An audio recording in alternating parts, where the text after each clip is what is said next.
head onto the boat. Lovely Scottish weather. Yeah. It was sunny 5 minutes ago. Now not so much.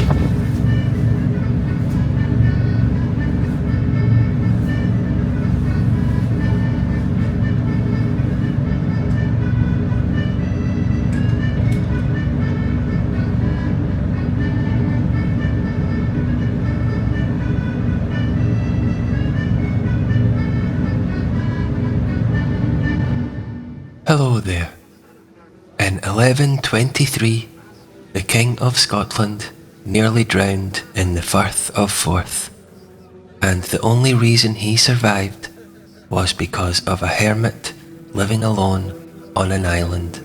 That island is Inchcolm, meaning Columba's island, often referred to as the Iona of the East.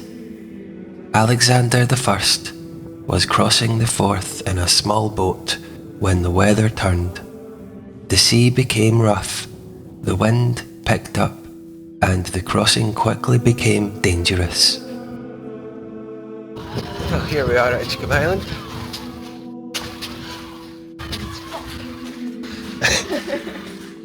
At some point in that storm, the vessel was lost. He made it to shore, but barely. Cold, exhausted, and close to death, he was washed onto this island, completely cut off from the mainland. He was already being written off as dead, and his brother David was preparing to take his place. But here on this island, a hermit found him, took him in, sheltered him, and kept him alive. There was no rescue coming. The hermit had no real way to cross the water, so fires were lit to signal that someone had survived. Eventually, a boat was sent out, and Alexander returned to the mainland. But the experience stayed with him. The hermit wasn't part of a monastery.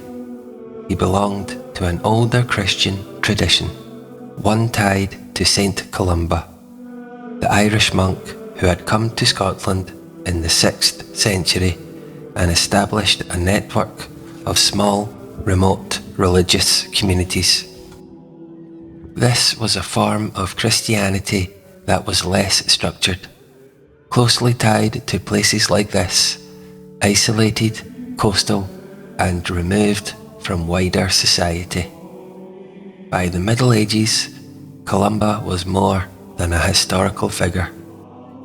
In accounts written by a Dovnan, he is described calming storms, protecting sailors, and intervening across distance. Prayers. Washing and change at 8. His name carried weight, especially at sea. So the story of a king surviving the water and being saved on this island would not have felt like chance. It would have felt like something else. And that moment leads directly to what comes next. Alexander made a vow to establish a religious house here. He died before it was completed, but his brother David I carried that decision forward. And under David, the island changed. An Augustinian priory was established here in the early 12th century, forming a structured religious community. Rules, routine, and order.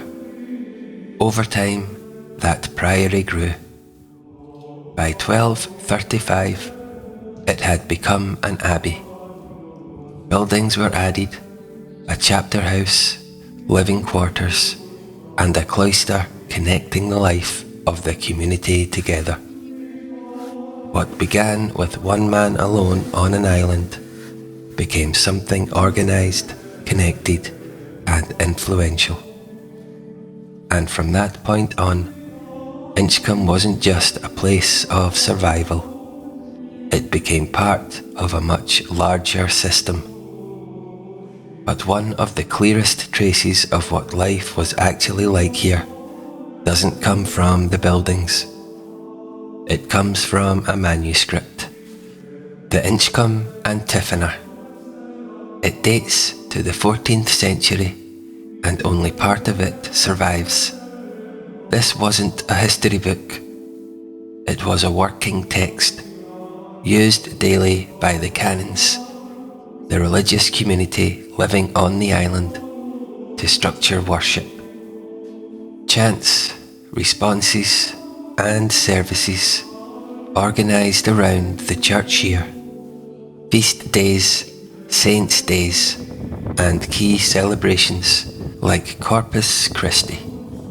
But what matters most is how it was used. This book wasn't stored away. It was read from, sung from, and repeated every day. The same words, the same structure, again and again. And through that repetition, memory was formed. The Antiphoner gives you a sense of the island's sound. Voices moving through stone, chant in enclosed spaces, a day broken into fixed hours, and like much of Inchcolm's history, what survives is incomplete. Pages are missing, sections are gone.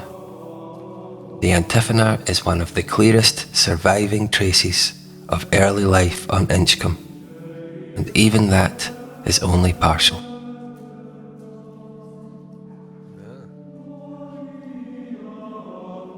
But Inchcolm wasn't cut off from the world. It was deeply connected to it. By the 12th and 13th centuries, this island had become part of a much wider network. The Abbey didn't just exist out here in isolation. It owned land across Fife. Places like Aberdour, Dalgety Bay, and Kinghorn were tied into it. It held churches, collected rents, and managed farmland. This was power, not just prayer. The canons living here weren't separate from society. They were embedded within it. What happened on this island affected the mainland, and what happened on the mainland fed back into the life here. The canons living here weren't separate from society. They were embedded within it. And that connection wasn't always peaceful. At one point, when a new priest was being forced into the church at Aberdour, the canons of Inchcolm physically intervened. They blocked access to the building, refusing to allow the appointment to go ahead. It didn't end well. They were beaten, dragged away, and thrown out. So the idea of quiet, withdrawn monks doesn't quite hold up. These were men operating within a system of land, influence, and control. And sometimes that meant conflict. Some of the surviving records make that system feel even more real. One agreement states that the Abbey was owed 1,000 eels every year. Not money, eels. It sounds strange now, but this was part of how value moved at the time. Eventually, it became difficult to maintain, and the payment was converted into cash. Across the water at Aberdour, where the Abbey held land and influence, there was once a library, part of the wider intellectual life connected to Inchcolm. That library was destroyed in a fire. Books, records, and material that had been gathered, copied, and stored over time were lost, which means a significant part of what happened here is gone, and we have no clear record of what was lost. And the fragments we do have, like the Antiphoner, are only what remained. The crossing to Aberdour was regular, but still far enough to be dangerous.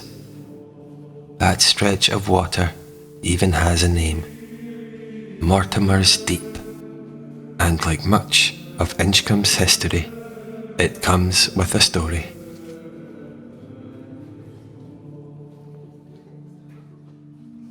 The body of Sir Alan de Mortimer, a landholder connected to Aberdour, was being brought out to the island for burial. By marrying the heiress of Aberdour, Anicia Veteri Ponti, he gained control of the lands. According to later accounts, the marriage wasn't a happy one. There are stories that his wife Anicia placed a curse on him, that he would never find rest, and that his body would be taken by the sea. As the boat crossed this stretch of water, a storm came in.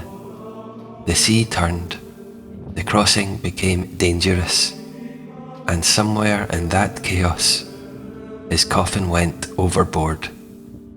Some accounts say it was an accident.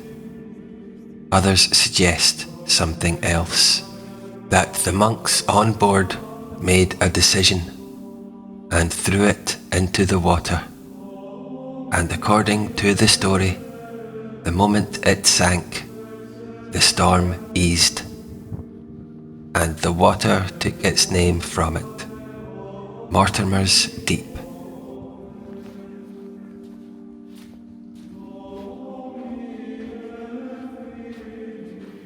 By the 15th century, Scotland's history wasn't just being recorded, it was passing through this island.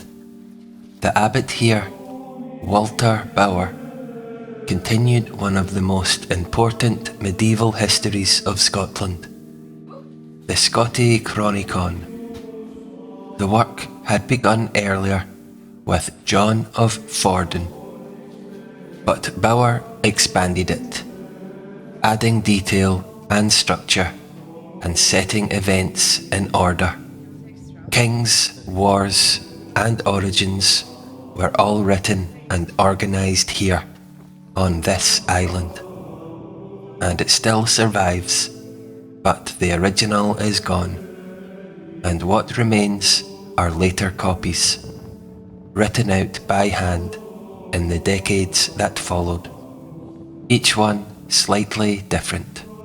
So the version of Scotland that comes down to us is in part the version that passed through here. And the island didn't just appear in history, it appears in literature.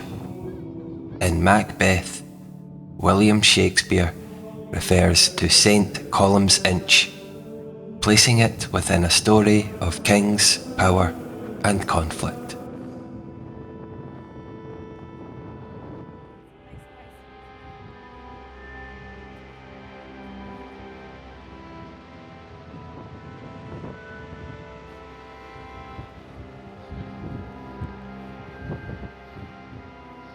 After the Reformation, monastic life here came to an end, but the island didn't fall out of use.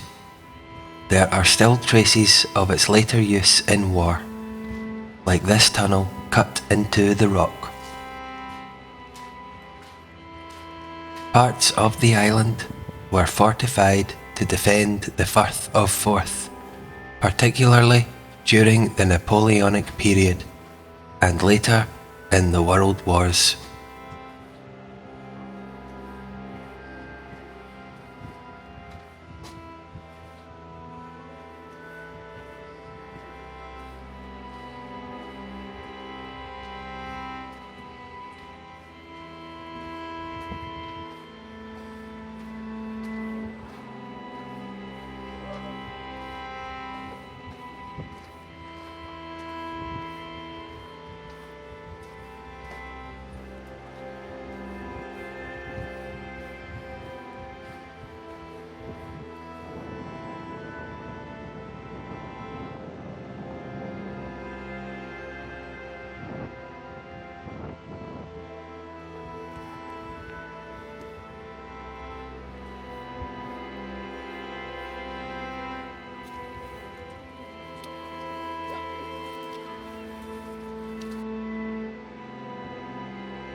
There are other stories tied to these waters.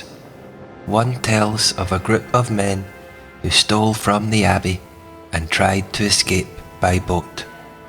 A storm came in, the sea turned, and they panicked. According to the account, they began to pray to Saint Columba, promising to return what they had taken. The storm eased, they survived, and the goods were brought back. The same account goes on to describe another group who tried the same thing. But this time they didn't pray. They didn't return anything, and they didn't make it back.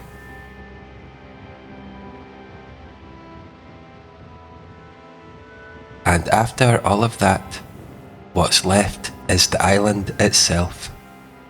The Abbey still stands, the structure is still there, but the life that once filled it isn't. The sound is gone, the voices, the routine.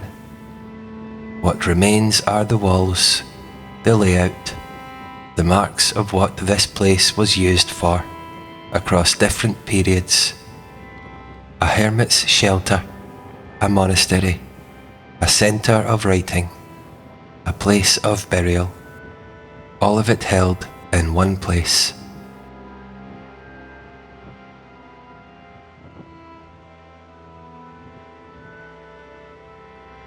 Above the entrance, there's an inscription that this house will stand until an ant drains the sea and a tortoise walks around the world.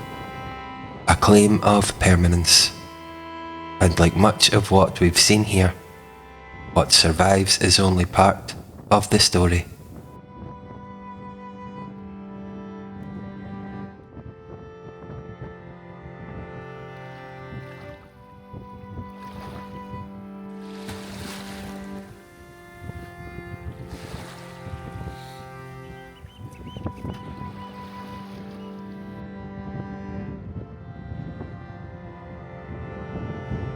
We'll have a look around the small museum here before heading back by boat across the Firth of Forth.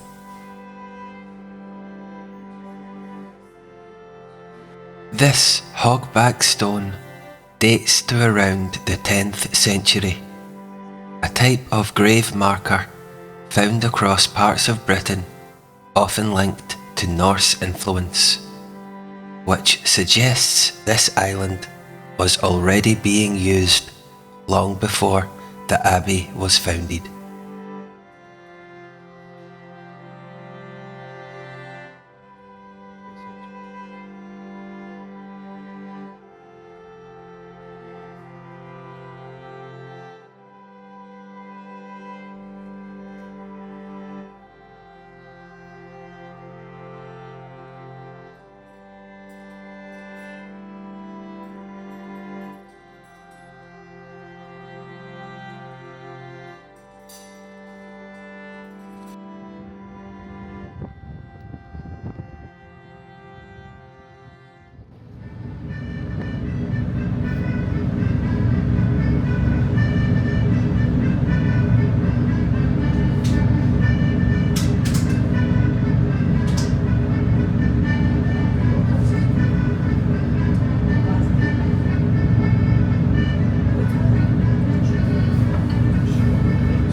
Thanks for watching this episode of Cucks and Crowns.